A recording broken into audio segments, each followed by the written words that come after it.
Wow, I can't believe I'm the closing speaker, the only thing between you and heading home. So thank you for staying.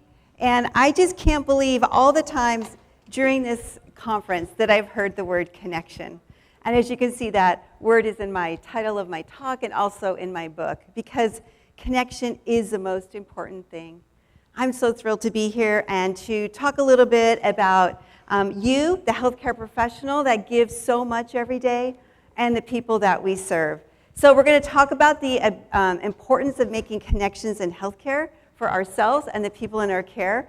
I'm going to talk a little bit about the Embark trial. I've been involved in trials looking at diabetes distress with Dr. Larry Fisher and Dr. Susan Guzman, and I've learned a lot.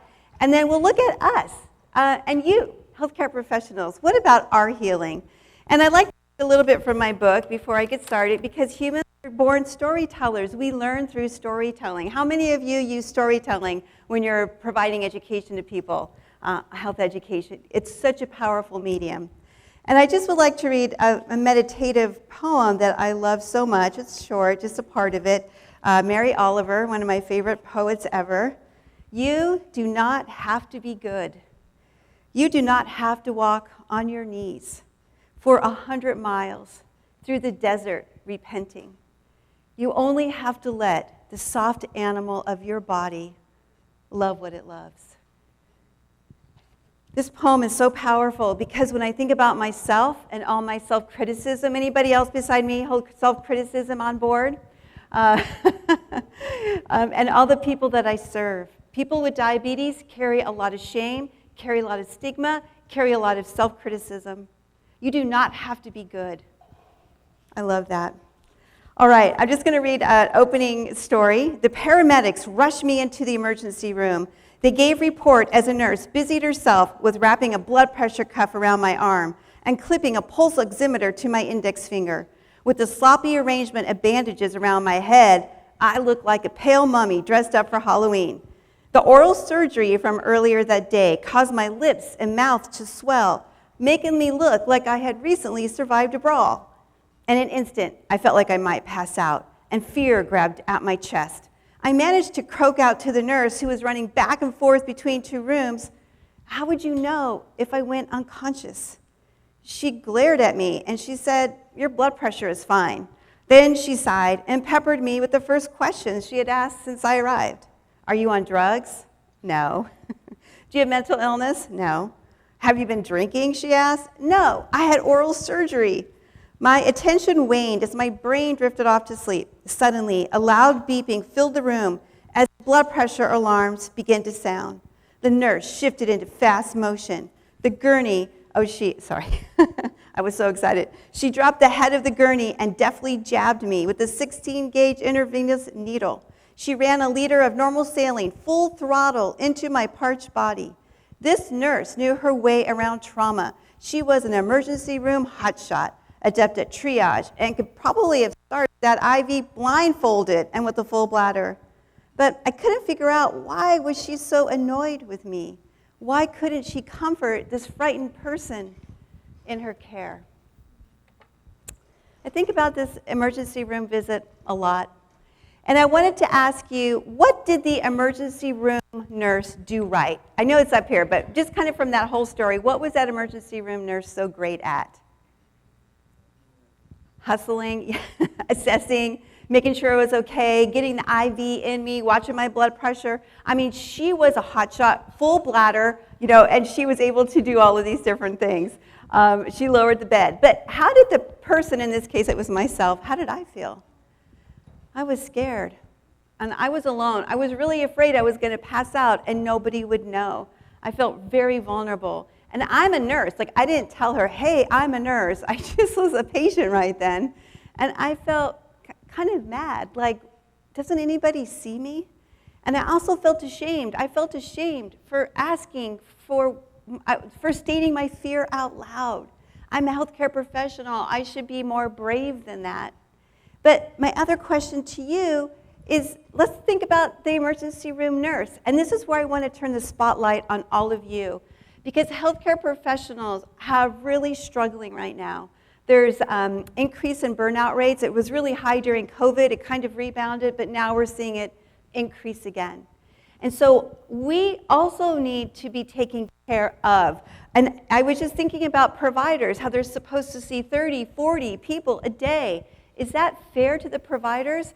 I was listening to, and I was reading an article by an emergency room physician, and he said, I am so burned out. I just think about, oh, there's a pancreas in room 2, there's diabetes in room 3, there's, a throat infection in room 4. He goes, I stopped seeing them as people. I was just thinking about them as disease entities.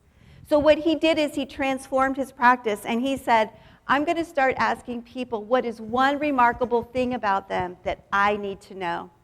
So I want to ask all of you, what is one remarkable thing about you that the person sitting next to you needs to know? Don't overthink it. Just turn to that person and tell them one remarkable thing or outstanding thing about you that person to know. Go. 1 minute. Go, please.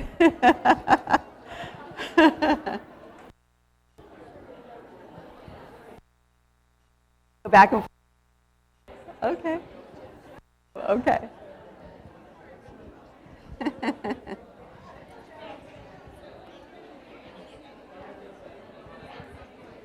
All right, let's come back together.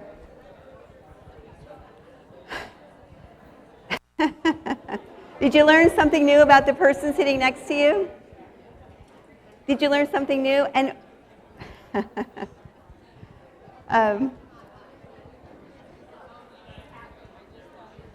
all right. Look at how much we love sharing. Okay, let's come back together. Who wants to share a remarkable thing they learned about their neighbor? Just raise your hand and yell it out. We have the mic person in the audience. A remarkable thing you want to share about that person. You're going to go over there? Yeah. Anybody? Anybody? Okay, we're walking over. I was just thinking, I just did an exercise and I go, what would I want to share? I know, it's so exciting to share our truth. Thank you. Okay. Did you waved your hand. Oh, she did? Oh, she was just using her hand. Okay. Sorry. Well, I was just thinking, what would I share? And I just thought, I ran the LA Marathon in 1990. So, why did that come up? Why would I want somebody to know about that? My provider. The other thing that came to my mind, I'll be even more disclosing, is I delivered 2 kids aged 39 and 41 vaginally without any pain medication. Yeah, thank you. And I think that kind of ties into my badassery. Can I say that word out loud at a conference? Oh, thank you. Okay. That I want my people to know that I'm tough. I can endure pain. I can run a marathon. I can deliver 2 kids vaginally without any pain medication. That's a really important part of how I see myself. It's an interesting thing to bring up, but we all have important things inside of us that we want to share. And when we're receiving healthcare as a patient, they don't know who we are. We're out of context. So I think this is such a great idea because as healthcare professionals, we bring our own life experiences, trauma, wounds, triggers, blind spots, beliefs, inner narratives to each patient encounter. We all do. And I think that's a piece we forget, that we have a whole life story too. I mean, we have a whole life story we bring to each person encounter, and it influences the way we interact with those individuals. And maybe this nurse was activated by a needy patient. Maybe she's like, oh my gosh, this person is so needy, right? Maybe she was hungry. She hadn't eaten for a long time. Maybe she hasn't had a break all day. Maybe she's got her own worries. She's worried about getting home to her kids, and here's this person coming in worried about her blood pressure. Maybe she's burned out. Maybe she has unattended trauma. And for some reason, with healthcare professionals, we don't have permission to talk about our pain. Have y'all noticed that? We're supposed to be tough. Where does this come from? It is not in the Hippocratic Oath. And so I wrote this book as a commitment to telling my story and telling the truth, because I have done such a great story of holding my story in. I've compartmentalized it. Anybody else here compartmentalize their stories? Yeah, compartmentalization is a very effective way to get through life. But it hangs out with you, and it comes out eventually, is what I found out. So I just wanted to share a bit of my life story. This is the first house I moved into when I was 5 with my parents. It's an 800-square-foot house. And a very joyful immigrant. My parents were born in Gunn, Alberta, Canada, a very small town. And if I would have grown up in Gunn, Alberta, I wouldn't have had the experiences in life, opportunities I had growing up in Los Angeles. This is Sylmar, California. But the life was okay. We didn't have money. And in 1971, I survived at the Sylmar earthquake, and that was pretty traumatic. And I want to say that a lot of folks now are undergoing environmental traumas as part of their lived experience. And those environmental traumas, hang on, we've talked about epigenetics, we've talked about adverse childhood experiences. All of that is bundled within. Yet, when we meet with people as healthcare professionals, rarely do we ask, how was your childhood? And when I work with individuals with type 2 diabetes, as you all know, I work at Calusa Indian Health Clinic, so it's a rural community. And we just can't seem to move forward in their diabetes care. There's that emotional part that I'm just out. I'll just ask, how was your childhood? Or I'll provide the ACE screening. And that often opens the door where we can really have an honest conversation. And I experienced trauma in my childhood, trauma that I was embarrassed about, trauma that I was ashamed about, trauma that I pushed down in, and trauma that led me to the arrival of health issues. At the age of 53, I'm 62 now, so 9 years ago, I was trying to get my kids ready for school, and I couldn't figure out how to write an absence note for my kid. Like, I couldn't get the words right. And I was calling bread, a refrigerator, and I was calling juice a tomato. I was totally it's called word salad when you're having a stroke. And so I said to my kids, I go, guys, I was in the kitchen, just started crying. I go, I think I'm having a stroke.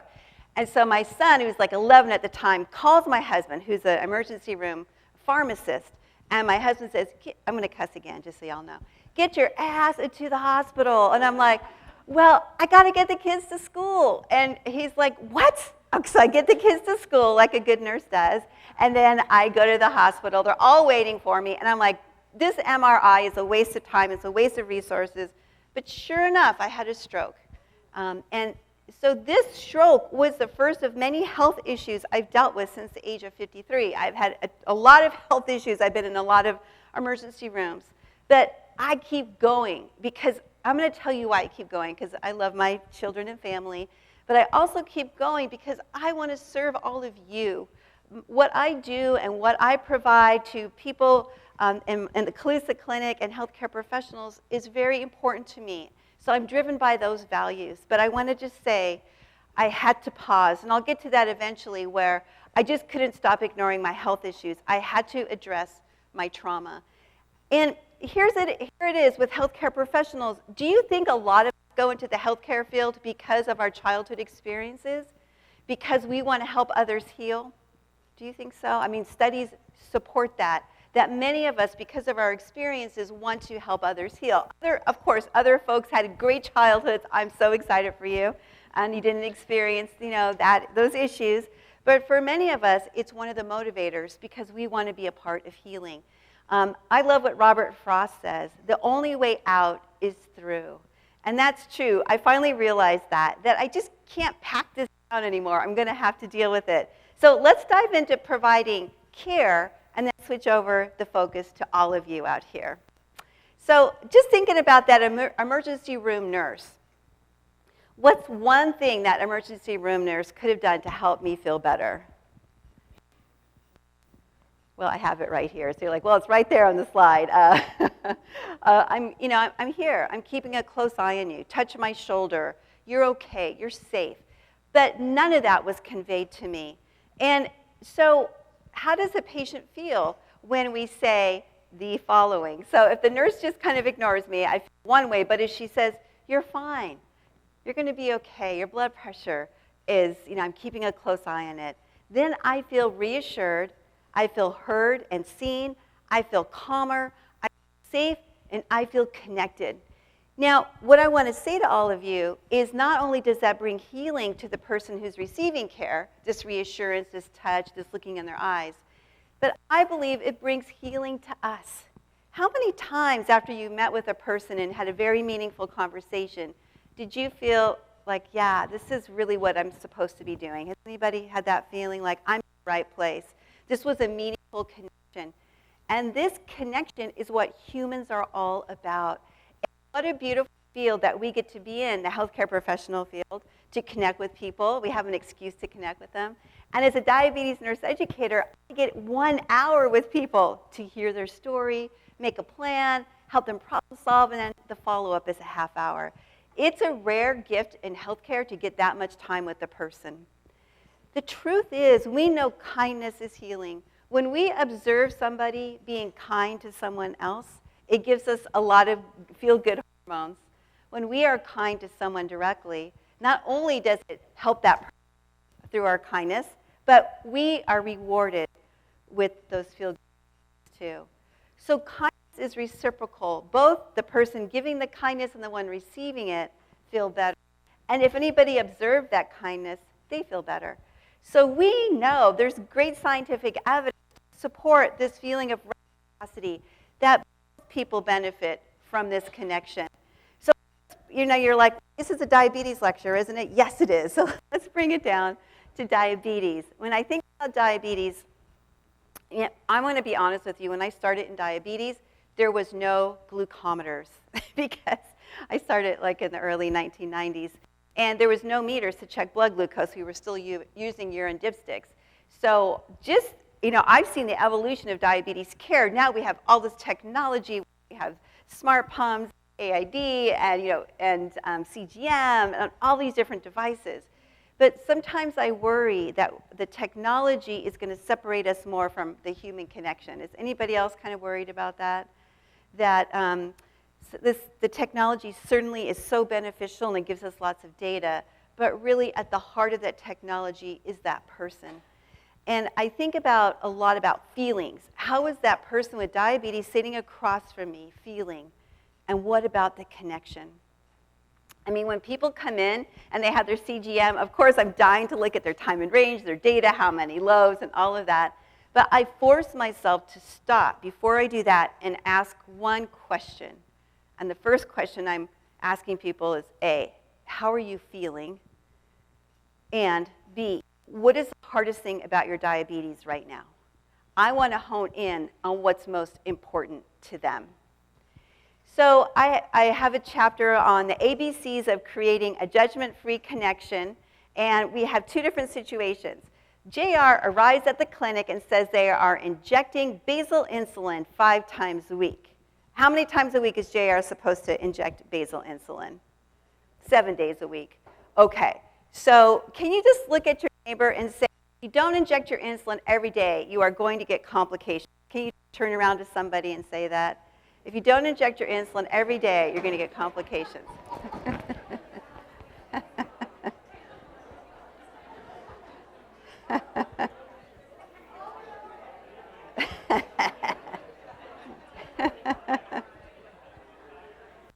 All right, thank you for doing that. How did that feel? It felt horrible, scary. Did it feel scary for the person receiving it? But how about the person delivering it? How did it feel for you? Mean. It felt mean. Yeah. So we know that when we use this type of approach, it doesn't feel good for us, and it doesn't feel good for the person receiving this. And believe me, in my clinic, I've heard this. I've seen this. And it's so painful for me to witness, to bear witness to this. And this is where we come in, where we're going to share this new approach of connecting with people in a judgment-free way. Because when we say this to JR, if you don't inject your insulin every day, you want to put your hands on your hip, right? And we're going to do this. You're going to get complications. We're shooting him. You shouldn't do this. Okay. Then how does JR feel? Defeated, embarrassed, ashamed, angry, hurt. Do you think that JR is going to come back for their next appointment? They have a lot less chance of coming back to that next appointment. And then we really have lost out. The door is closed. So not only does JR feel ashamed and embarrassed, but the provider is not going to go home feeling great about that interaction. It really impacts us. Now, this is by Abbott did a study looking at over 2,600 people with diabetes across 8 countries, and it revealed that 40% of missed doctor's appointments, 40% when people don't show up, are due to diabetes stigma or shame. So when a person doesn't show up for their appointment, I take it personal. I don't say, oh, why didn't they show up? They must not care. No, I say, what can I do to make their appointment more welcoming, to make them feel more safe and secure at this appointment? What am I missing as far as social drivers of health? When people miss appointments, I take it personal. I'm going to call them up. Hey, where are you? I missed you today. Hopefully they'll pick up, and if they don't, I'm going to leave a message. And that message is always going to be encouraging because, my gosh, there's so much shame and stigma with diabetes. And many people with diabetes have extra weight, and you all know about the weight stigma also. Okay, so let's do another situation. A small adjustment can make a big difference. The healthcare professional smiles and says, hi, JR, how are you doing? I heard you're taking insulin on most days. Great job. What's going on the other days? Okay, can you say that to your partner now again? It's kind of long. You could shorten it up. Hi, JR, how are you doing?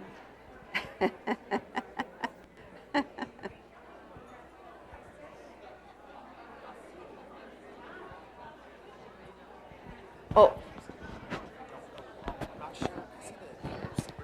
No, the receiver. Wire. Oh, okay, I think it's a battery. I'm sweaty.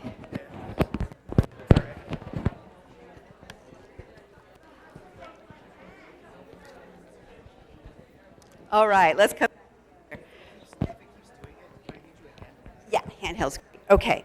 So did that feel different by any chance? Did that feel different as a healthcare professional? We need a mic over here, please. Hold on, Thank I'm you. maybe coming. I got a microphone. Maybe. Are my batteries dying in my microphone, Peyton? So I think. So I think I did that to a gentleman over the phone, and I could see his data. Oh, wait, hang on. You. Okay. Can you thank hear me? Let's start over. All right, so I think I did a bad thing to a patient the other day because I did it over the phone, and I could see his data, and he was all like above the zone into the yellow, okay, on his Dexcom or whatever he was wearing. And I said to him, because he wasn't very talkative, so I was having a hard time just getting him to talk. So I said, you know you need to take your insulin every day, right? And he said, yeah. And then, of course, he didn't say anything. And I said, are you carrying your insulin with you? And he said, no. And he says, I went fishing, and I didn't bring it. And I go, well, we really need to get you to take your insulin every day. I don't know how else to say that. And then the next time I call him, he just won't answer the phone. Oh, okay. Yeah. That was so vulnerable. Thank you for sharing that. It's so hard to share, but thank you. So did you hear what she said? This person wasn't taking their insulin every day, so she's like, wow, your blood glucose is elevated.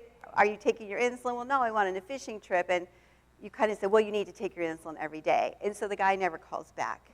So anybody, thank you for sharing that. And I think it comes from a place of worry, right? Are y'all worried about people whose blood glucose levels are 80% above time in range?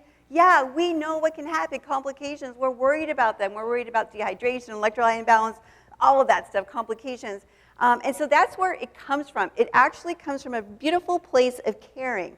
But with some simple adjustments, we can transform that question in a way that brings him back in. Anybody have an idea how she could have asked that question differently?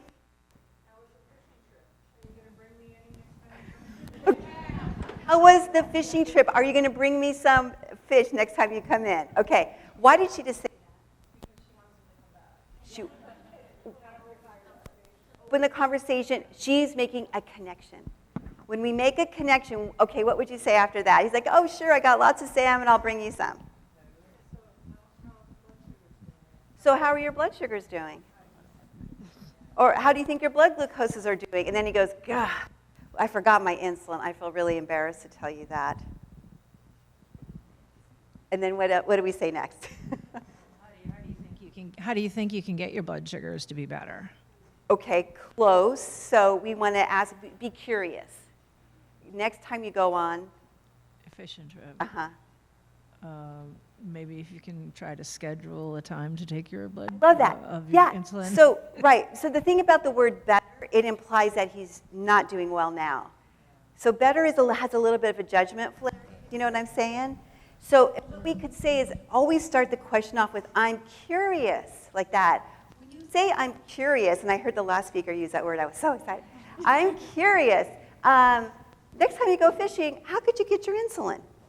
Oh, now what happened? You see, it's a judgment-free zone when we hang out and I'm curious. Next time you go fishing, how could you take your insulin? He goes, well, I do bring a thing of ice along with me. I guess I could put my insulin on ice. And then what do we say?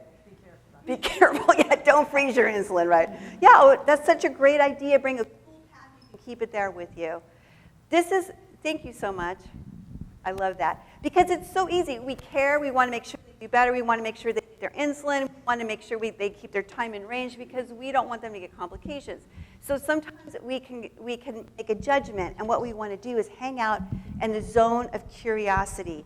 And what helps me so much is what I say to myself, Beverly, start with the words, I'm curious. And when you start there, you enter a more neutral place where both people feel safe and heard. And honestly, who's the only person who's going to be able to figure out how to take insulin when he goes fishing? That's it, him. He is the expert in himself. And so I don't know the answers to lots of questions. I know that the person that I'm talking to knows the answer to the question. My job is to, I'm going to use an analogy, fish it out, right? I'm going to fish out the answer to the question. Because who knows you better than you? Okay, thank you. So we're going to say to him, hey, I'm curious. I love that you went fishing. I'm so happy you're going to bring me some salmon. Now, I'm kind of curious. I'm thinking about next time, how do you think you could bring insulin with you to make sure you have it available? And he goes, well, I'll bring it in a little pouch, and I'll put it in the ice chest. Okay, great. Then if we have that approach, how does JR feel? Well, it's already up there. He feels heard, seen, reassured, confident, connected. We're building up this feeling of, oh yeah, I can do this diabetes thing. I can figure out and do problem solving. I can manage this. And that feeling of confidence and resilience goes a long way. But here's the other thing. As a healthcare professional, I am no longer responsible for his behavior. If I tell him you must take insulin with you when you go fishing, if he doesn't take it, I just failed. But if he comes up with a plan to bring the insulin on the boat, then it's his decision, right? I don't have to hold that. And I think that's where burnout comes out. That's where burnout comes up for us. When we ask people to do something and they're not able to do it, we feel like we failed. You are not failures. You show up every day and you try your best to help people with diabetes. So I so appreciate you. And we want that person to feel like they can succeed. The other thing I want to talk about is any other comments on that? There's so much to talk about, on this area because it's one of the most difficult parts, I think, of our connection with individuals is providing that judgment-free space. But one of the places that this was really down into me, it was the Embark trial, and this is the one I was doing with Dr. Larry Fisher and Dr. Susan Guzman, and I was one of the diabetes educators on the team. And they had 3 control groups. One control group received diabetes education from myself. Another group received education and a psychology-based intervention which focused on diabetes distress, and another group just received information from the psychologist. So when I looked at the data, this was pretty shocking because I felt like as a diabetes educator, I did a really good job of helping people problem solve their blood glucose levels. It's still cutting out, okay. All right, I want to make sure, yeah, thank you, okay. So as a diabetes educator, I'm like, well, I gave them such great information about their CGM, about insulin adjustment. I'm sure that our group did the best as far as reducing A1C. As it turned out, the psychologist-led group did the best. So that was a little eye-opening to me. And the psychologist-based group who addressed diabetes distress first and then helped them with other, diabetes self-management components actually had the most drop not only in diabetes distress, is what you would expect, but also in A1C. That blew me away. I'm like, what? If you address diabetes distress first, then you address the other components of DSME, you'll have better outcomes. So I just said, I'm drinking that Kool-Aid because it was based on evidence. And I finally, this is a quote from me. I don't know why I put a quote for myself on a slide, but I have finally given myself permission to make addressing emotional aspects of diabetes a priority. To start first with, how are you feeling? How is your life going? Start there first, making that connection. How was your fishing trip? We want to hear from them. I had a gentleman come in to see me. He was so distraught, y'all. His daughter had recently died of leukemia about 2 weeks ago. She had been sick for a while. So he comes in to see me, and he's like, I go, he was so, forlorn. I go, what's happened? And he goes, my daughter passed away. And so I was allowing space for this grief. But after a few minutes, he looked at me. He goes, but what I'm really worried about is when my doctor sees my A1C. I said, what's your A1C? He's like 7.2. And he goes, my doctor wants it less than 7. And if I don't get it less than 7.2, I know he's going to be mad at me.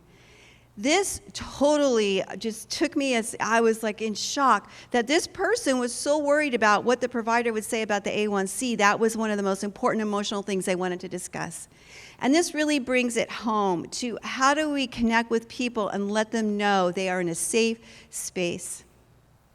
All right, ABC, I'm going to look at the time and see how I'm doing. Okay, I have 10 minutes. I could do this. ABCs of diabetes education. I just want to say I had a little slide on here that was from a diabetes influencer. And he said, and he does a lot of different social media posts on living with diabetes type 1. And he goes, stop asking me about my time in range. Start asking me about my time in happiness. How great is that? He goes, I need help with the emotional stuff first. He said it. He didn't even know about the EMBARK trial. Okay, ABCs of diabetes education. So this is just a summary of strategies that you can bring into your practice. You may not use all of them, but you could use some of them. Ask, how are you doing feeling? What's most difficult about your diabetes? Ask about their life. Social drivers of health, we know about that. Accept without judgment. And I love this. When we look at CGM reports, man, it's so easy to go to the red, isn't it? Oh, you're having 3 hypoglycemic events. We want to go to the green and say, wow, you're keeping in range 60% of the time. How are you making that happen? I want to know.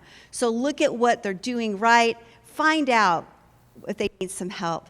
The other thing I'm just going to suggest, and I would encourage all of us, and I work on this hard all the time, is to commit to listening at least half the time. So if you're talking more than the person that you're caring for is talking, that's just a sign to you. Maybe you want to listen more. We want to ask questions. We want to be curious. We want to hear what's going on in their life. We want them to help with problem solving. The other thing is roll out the red carpet of non-judgment. Roll out the red. You are safe here is a feeling you want to give people. There are no good or bad blood glucose numbers. There's no such thing as cheating. You are not feeling at your diabetes. It is not your fault. No one can give themselves diabetes. It is not your fault you have diabetes. And the other thing is, just thank you for showing up today. Whether that's a virtual visit, a live visit, however they come, acknowledge that effort it took to be there. And then beliefs about diabetes. How many of you have people who stopped taking metformin because they think it's going to harm their kidneys? Anybody else beside me? Yeah, or other people who say, well, I don't want to take all these medications. I think they're, bad for me. People have a lot of beliefs. We want to lean into those, discover them, find out what they are, because people have legitimate reasons for not taking medications. I have a lot of people who say, well, the prescription ran out, so I thought I was done. I'm like, oh, that's interesting. All right. Barriers can be confused with noncompliance. We might label this person as noncompliant, but maybe they don't really understand something. Or there's financial barriers, transport barriers.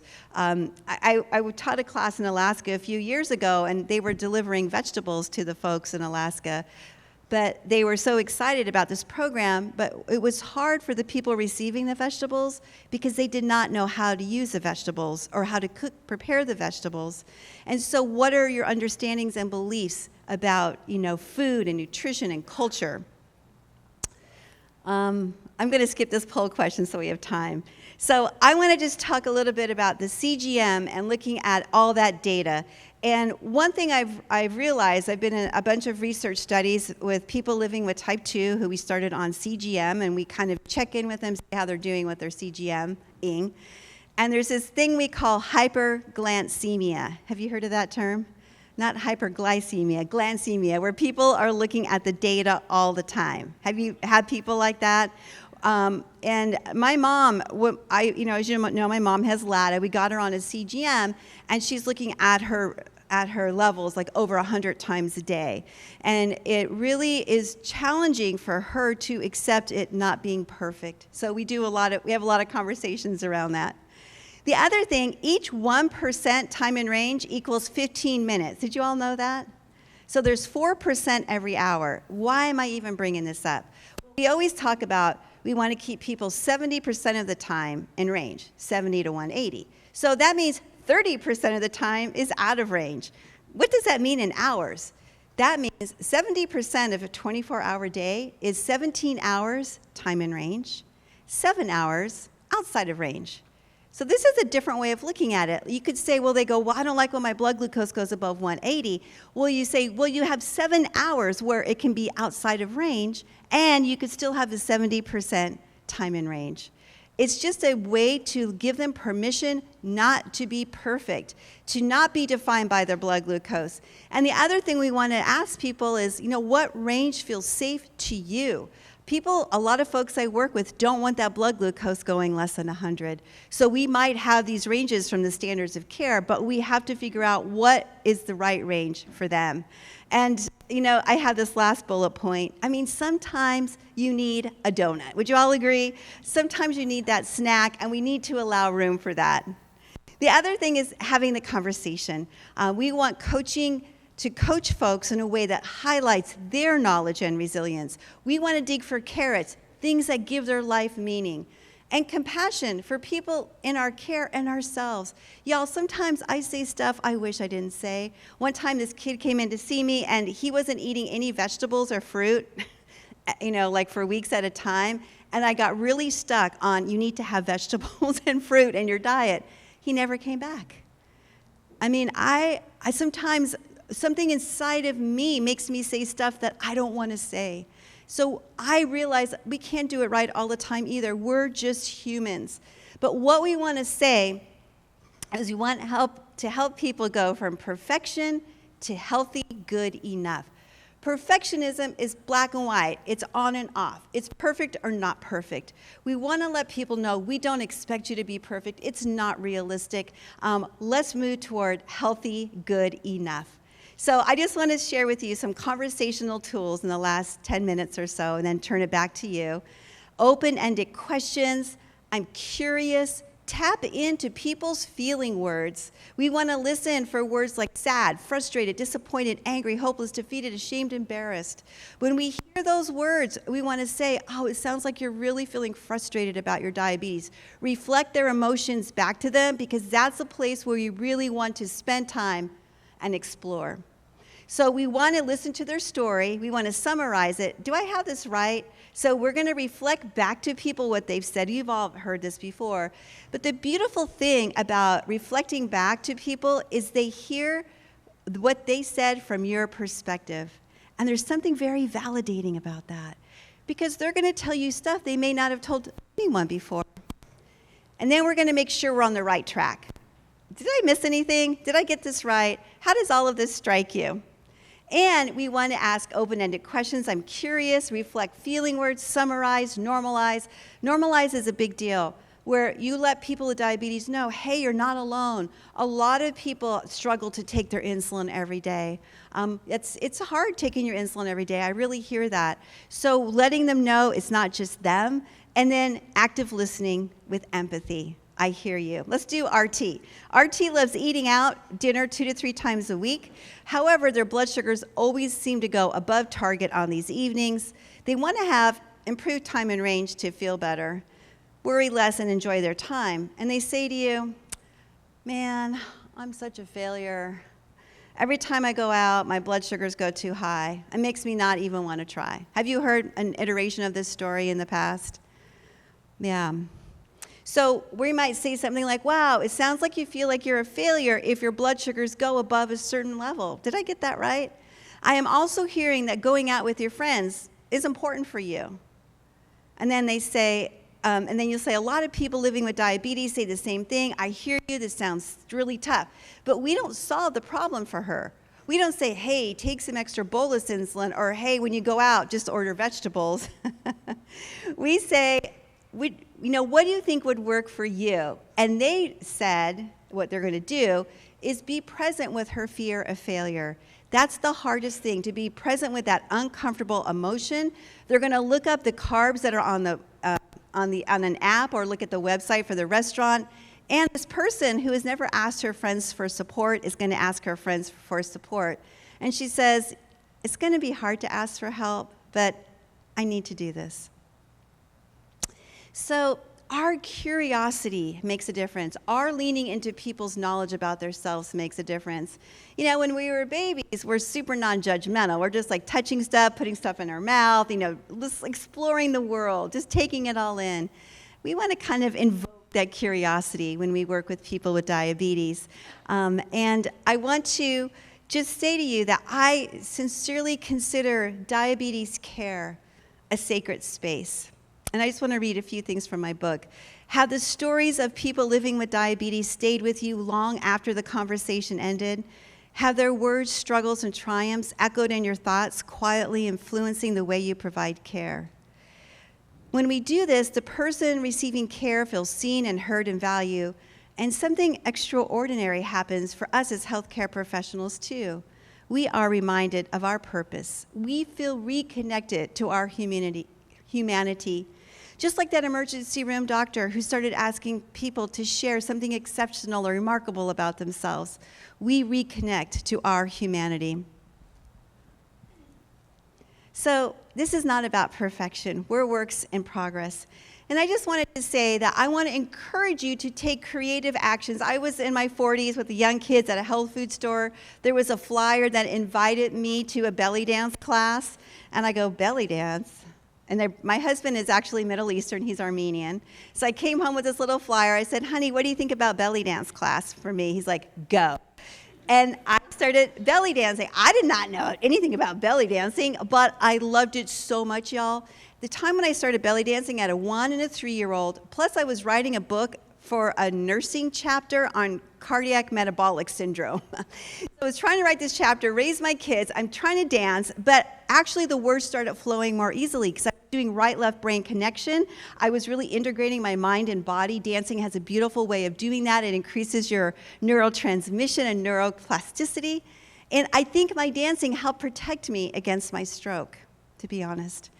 The other thing I want to say, Nobel Prize winners are much more likely to have creative pursuits: music, dancing, art, gardening, other creative pursuits. Dr. Feynman played the bongo drums. He's a famous physicist who won a Nobel Prize.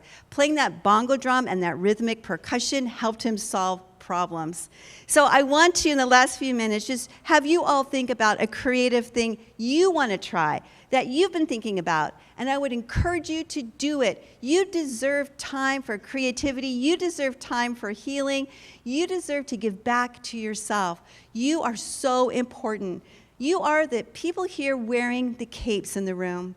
You are the heroes providing care to people with diabetes and other healthcare conditions. And just in the last few minutes, I was hospitalized for seizures, but they weren't epileptic seizures. They were psychogenic seizures from my trauma finally being released from my body, and my body telling me, you cannot keep going this way. Now, they gave me all kinds of meds and tests and all this junk, but you know what helped me the most is the nurses. When I was having my seizures, they would sit with me, they would hold my hands, they would give me tissues. They moved me right across from the nurses' station to keep an eye on me. I am forever indebted to those nurses for helping this little bird with her broken wings fly. And that's what you all, I'm sorry, just give me a second.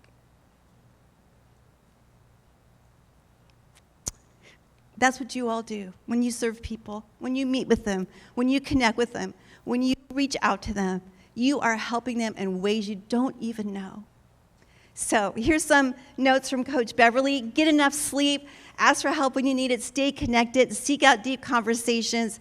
Get ready for transformation. And that's what I would like to share with you today. So thank you so much.